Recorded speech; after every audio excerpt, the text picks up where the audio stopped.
Tonight, the champagne glasses were ready, but the women could not pop them for the third time.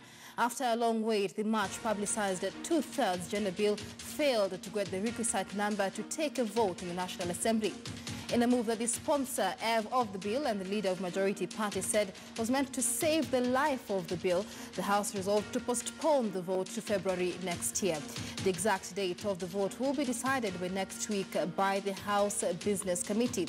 But as it appears, all is not well with the bill. Even with opposition chiefs Raila Odinga and Kalonzo Musyoka being physically present in the gallery of the National Assembly, a large number of members of parliament still stayed away, and the vote on the bill was hit by a quorum hitch. Women will now have to wait until February 2019 to know if the House will pass the equality law that is a constitutional requirement. And although majority of the members present were in agreement with the request by Aden Duale to defer the vote, some did so half-heartedly. The bill risks dying a natural death if it fails to get a vote in February and is not reintroduced in the House before the third quarter of 2019. Well, here now is Aden Duale and Speaker Justin Muturi with their final words on the gender bill on the floor of the National Assembly this year. Indulgence to allow for the deferment of replying and voting on the second reading until such a time as the House Business Committee shall decide, having consulted widely. It is serious. We will not just take it like any other business. It is serious. With the House Business Committee will, as it did last evening, consider when next this business should appear on the order paper. So it is accordingly so ordered. That business is stood down. Well, on the show tonight, shall be speaking to two men. Yes, two men, even though the matter at hand is on gender parity. They are lawyer Kibe Mungai, a fierce critic of the Duale bill that failed to get the all-important vote today, as well as Paul Murunga, who is the program officer at Equality Now. Jean is a women's voice in this conversation tonight. But before that, our lead reporter Sophia Wanuna is on standby with more on tonight's big story. Sophia, good evening. Good evening, Michelle. So the not more than two-thirds gender principle is once again in limbo with the deferment that we witnessed earlier in the National Assembly. The mover and the leader of the majority in the National Assembly, Aden Duale, saying that by the look of things in the House, they did not have the requisite numbers to be able to take a vote on this, and so it's been moved to next year. Parliament will be resuming in February. We'll wait to hear what the House Business Committee, which dates they will give for this matter to come up. But then again, even when it does come up, there are concerns with the various times and attempts there have been to pass this, that it hasn't happened. And so, yes, you saw the ODM leader in the House, the former vice president as well, were present. But there have been concerns about the political will. So that on one hand, the rhetoric has been there, led by President Uhuru Kenyatta himself and the deputy president, talking about Parliament making sure they pass this legislation. But that appears to just be rhetoric. We've not seen the kind of whipping we saw with the finance bill, that all members, even the PGs that happened prior to that critical vote, were summoned to just be read to, quote-unquote, the Riot Act. So what exactly is going on? Let's now speak with a member of the National Assembly, Suba North Member of Parliament, Millie Odhiambo. Thank you so much for making time for us. Thank you. Isn't this the clearest indication that Parliament is simply not keen to comply with the Constitution? Well, I would say so. Even though we tried to really get, good numbers, and quite a number of members came, and I want to say also that those numbers does not necessarily mean that they were all going to vote. So yes, we may even have had the numbers, because there were also members who were around but not inside the House. But then we would not have gotten the numbers. So I think at some point we must stop the circus and let, the courts decide either way. That either we move with a, 1/3 or we don't. So that if you're lobbying, we lobby from a different perspective. But we can't have the same bill in Parliament ad infinitum. Yeah. Because we have had court rulings, Parliament being directed to comply, and even given a timeline, 60 days. That did not happen. So that in this period between now and when Parliament resumes after the break, can a petition be taken to dissolve Parliament? Well, there are different matters that have appeared before court, and then so really it's up to the courts to decide. I know that one of the arguments that can be placed before the court is that because there's a bill pending in Parliament, Parliament should be given a chance. But Parliament has been given enough chances. You know, from the last Parliament up to now, they've been given enough chance. The court has been very patient. And I think what the court should do is really decide either way. They should decide, because I suspect even when we come in February, the same scenario is likely to play out. So either the court should say, well, it's unconstitutional, let's live with it, or it's unconstitutional, go home. And, but either way, I think the courts need to make a decision so that we don't, look like a country of impunity. Yeah. Just recently when I was in Bita, the border guys told me, why are we insisting that they wear, the uniforms, the border uniforms, and follow traffic rules when Parliament itself is not constitutional? Kenyans see and watch and know what's going on. So we are telling them that there are certain laws that apply for certain categories of people, and it's not just right. And it's unfortunate when you hear members talking about that women will be getting free seats, because this is not an issue of free seats or otherwise. It's get a law that puts a mechanism in place to comply with the constitution that Kenyans voted for, so that there has been a misconception it's about giving women free seats, isn't it? I don't think it's an issue of free seats. And even if it were free seats, I don't see what's wrong with that.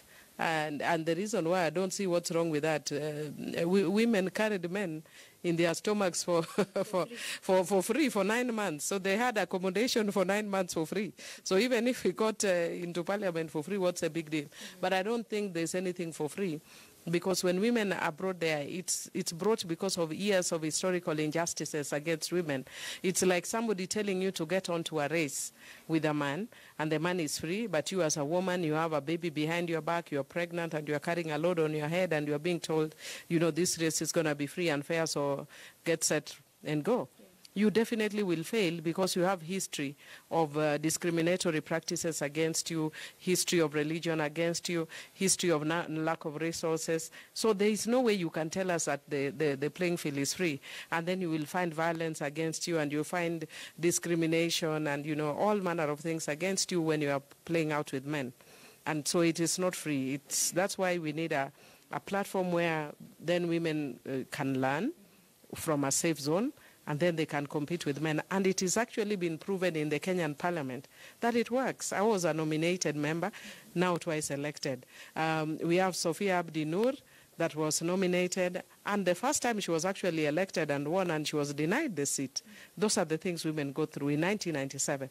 But then she got nominated and now elected. We have Lesuda nominated, elected. Martha Wangari nominated, elected. Honorable Leshomo nominated, elected. Okay. Cecily Mbarire nominated, elected. And the most exciting thing is a lot of them are women who come from minorities that would never, and conservative communities that would never have thought about electing women.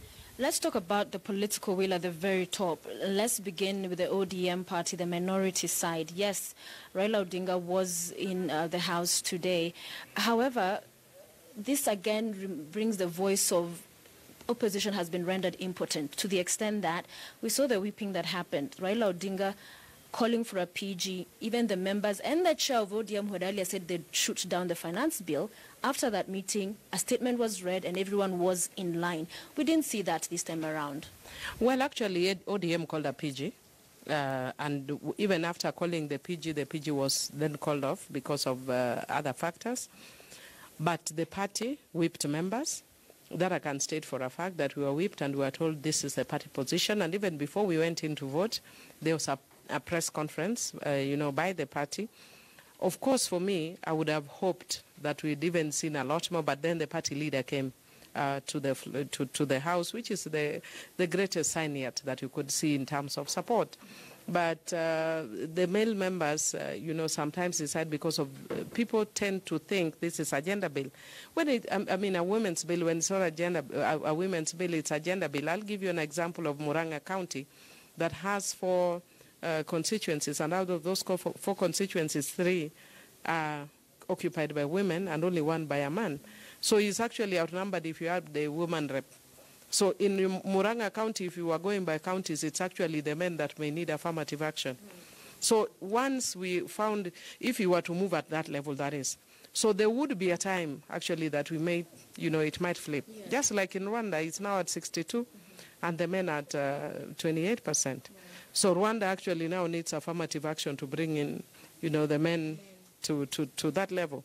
So affirmative action is not about women. It's about leveling the field, and we are not even doing 50-50. We are doing 30%, 70%. So President Uhuru Kenyatta on his part, and today the woman rep Nairobi County just fell short of calling out the dishonesty in as far as the president calls for the members in his party and parliament to pass this legislation, but his cabinet, because it touches on appointive and elective positions, his cabinet does not meet this not more than 2/3 gender rule. So why are we not seeing you members, especially in the opposition, come out more strongly to say, Mr. President, in your cabinet, at the executive level, lead by example?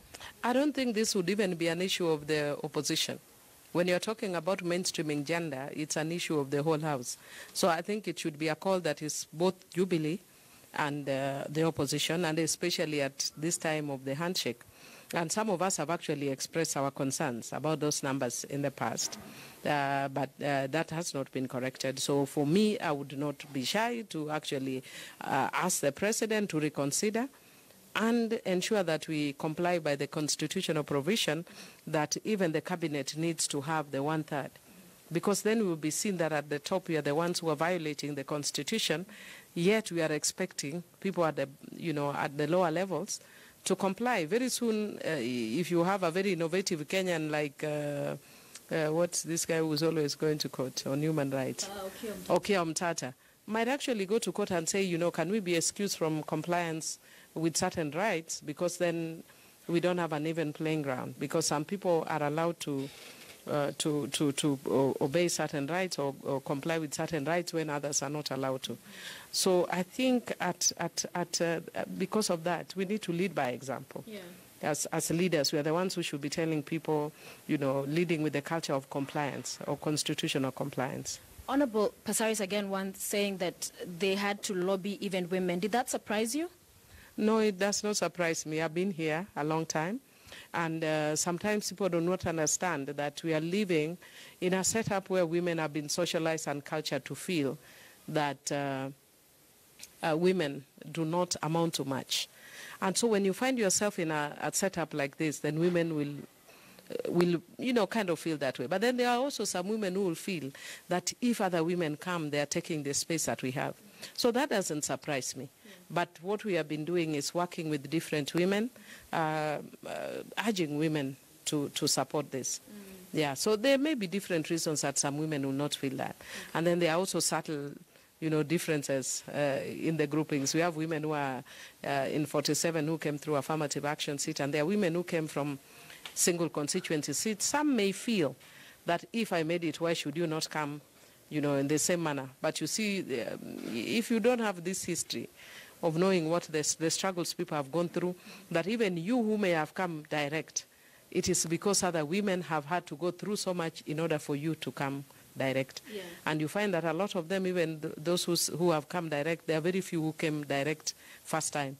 And many have tried 3 times, 2 times, and then the violence and all that. So when we follow this route that they are talking about coming direct, then we've seen the numbers have been extremely low. But if you want to fulfill this obligation through the, faster, and if you've seen actually in terms of ranking in East Africa, we are the last. So if you want to really get at par with the rest of East Africa, especially given that we are the economic giants of the region, then we need to find a way of fast-tracking it. Okay. We get tired when you go even out of the country and you are going into meetings and they tell you, countries that are not in compliance like Kenya, we are used to being the champions, so we should always be champions even in this. We are the ones who set the pace. Okay. We set the pace in M-Pesa. When I was in an international conference and everybody kept saying Kenya and M-Pesa, Kenya and M-Pesa. But when you go back to now issues of gender, then they say, you know, we are right at the bottom. Even the ones that have gone through conflict, South Sudan, Ethiopia, Uganda, Tanzania, everybody around us is doing much better than us. So finally, and briefly, you see this ending up being a matter being adjudicated by the courts and not Parliament playing their rightful role? Well, we are giving it one more go, I think, through when we come back in February. And I think at some point the courts need to just be decisive.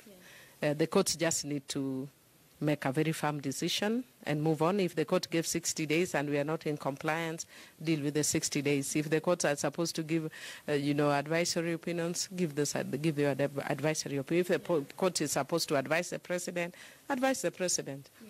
Or if the courts think the provision in the Constitution are unrealistic, then pronounce that so that we move to the next thing. Okay. Or to move to the next strategy. To the next strategy. Thank you very much for making time for us. Honorable Millie Odhiambo, she's a member of Parliament, Suba and North. Michelle, back to you.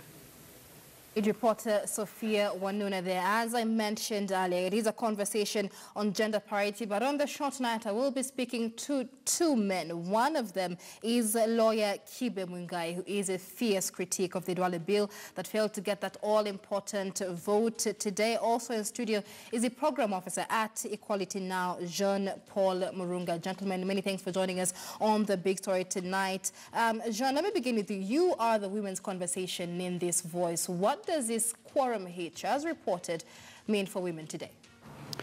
Indeed, it is a very sad moment, and it goes to show how our members of parliament have not taken this issue serious and lack of commitment in the sense that this is something which has been debated not only once but twice, but this was now the third time. And there was ample time because when it was brought for debate, it has taken 2-3 days, and we agreed that today was the day when the vote was to be passed, but then you realize some members were around Parliament building but not inside the House. And if you listen to some of the conversations, then it tells you that this is a matter which some members have not taken up seriously. If you look also at the background of the reason why we have this provision in the Constitution, you look at the minutes and the records of the Constitutional Review Committees talking about this, there was a reason why this clause was put in the Constitution.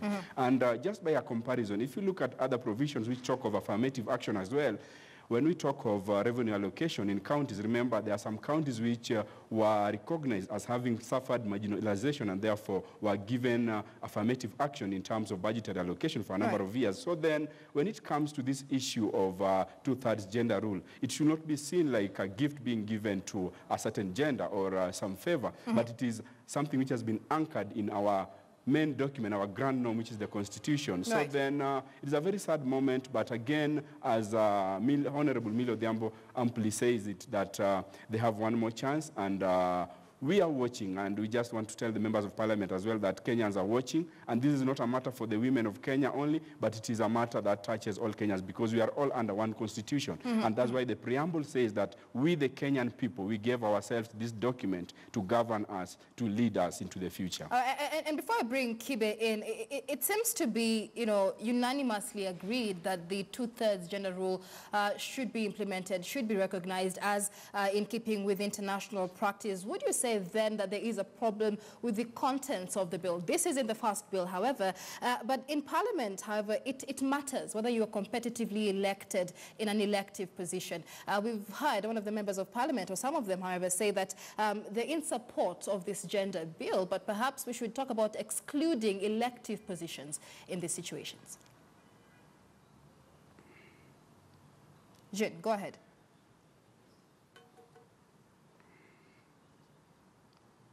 Jean, can you hear me? All right, so we do apologize for that. We seem to have a connection problem with Jean there. Let me bring in lawyer Kibe Mungai. Kibe, many thanks for joining us on The Big Story tonight. Last week, you wrote an article on 5 reasons why the gender bill was a big mistake for the country. Where do you lie today? Why do I? You wrote an article last week on 5 reasons why the gender bill was a big mistake for the country. What do today's proceedings mean for you? I think today's proceedings, as a debate has been going on, I think there is increasing realization that the Duale bill is not the right bill that should be before the House. Right. The Constitution clearly said we should have legislative mechanisms. That is what the Supreme Court and the High Court have said. But despite all this being very clear, we have had insistence that the only way to have to comply with the two-thirds gender principle is through a constitutional amendment. That clearly is wrong, has no proper support in the Constitution. But listening to Honorable Millie Odhiambo, I finally understand why this route of constitutional amendment is preferred. Right. Because as it were, it is one that guarantees that all that one needs is the support of your party, and you can easily find your way to Parliament. But I believe the Constitution took the position that enough seats were given largely on a free platform, the 47 women's seats, and there are the other 6 nominated, making a total of 53. So the others, we should have a genuine competition for elective seats. But it is obvious that very many women close to power would not prefer that route. And that is a tragedy, because if you have a genuine competition, even women at the grassroots who may not know the honors of political parties may have a chance by convincing the people that they should go to Parliament. Right. And therefore, for me, I think ultimately this is a contest between ordinary women and elite women. Ordinary women in the grassroots who can easily go to Parliament without the very big support, who are electable people and do not need to know the honors of the political party. And of course, the elite women in Nairobi who know these positions, if they are created by the Constitution, for practical purposes belong to them. And Jean, that is what I was alluding to earlier. Would you say the fact that elective positions are up for grabs in this gender bill might be the problem as to why we're not finally seeing an implementation of the same? I don't think so, because, and very many people share this opinion, because remember, when you look at the background of this bill and this provision, is that we are correcting some historical injustice. We are correcting some inequalities which have existed in our community, in our country for some time. And that's why it was put in the Constitution. Otherwise, it wouldn't have been put. Remember, the Constitution talks about vulnerable groups in the community, and one of these groups is the women. We have the people living with disability. We have the children. So then, by us under a committee, under the Constitution of Kenya Review Committee, identifying these groups and Kenyans going to the referendum and agreeing that actually what is put there is what represents our aspirations as a nation, then it means that that is the bottom line. That is what we aspire to. So us coming back again and saying that this is not the right way to go, then it means that the whole of our Constitution is not the right way to go. Remember now, for instance, when we talk about the issue of free seats and elective seats, this is not a matter between elections and competition. It is a matter of correcting that which was wrong in the first place. Remember the example I used before, that there are some countries which were recognized as having been marginalized, and therefore they were given more budgetary allocations in terms of the revenue allocation. Nobody questioned that. Nobody said that let them compete. For instance, Nairobi can't compete with a county in Northeastern because of so many things. Look at the infrastructure, look at the level of investment. And the same thing we are saying, how many women have been invested in Kenya compared to men? And this is why this was recognized as an issue that needs to be corrected. So then it only needs to take political will, goodwill, and commitment and seriousness. And also, it is very unfortunate that there is some unholy fear among some members of parliament that this will create imbalance. But as Honorable Millie Odhiambo also puts it very well, that it is not a women issue. It is an issue that corrects gender imbalance, whichever way it will go. We are not saying that 30% is the minimum. We are saying that this is where it starts from. This is where it needs to start. And then now progressively we see, if, for instance, in the future, men become less, then they'll benefit from that provision as well. So let's not look at it from the perspective of a woman alone, but look at it from the perspective that this is something we committed to as a nation, as a country in Kenya, and we signed into the Constitution, and we went into a referendum. If it was an issue, then it could have been a contentious issue which could have been put aside and then decided on later. But you see, it was agreed upon. So it means it was signed off by the team and agreed upon as well. All right, and Kibe, Jean brings in the question of political goodwill, and we've had this, any time we have this conversation. The 2/3 gender bill requires, 233 members of parliament to vote for it. When we talk about political goodwill, the Jubilee Party holds the majority in the House. Is it really a matter of political goodwill?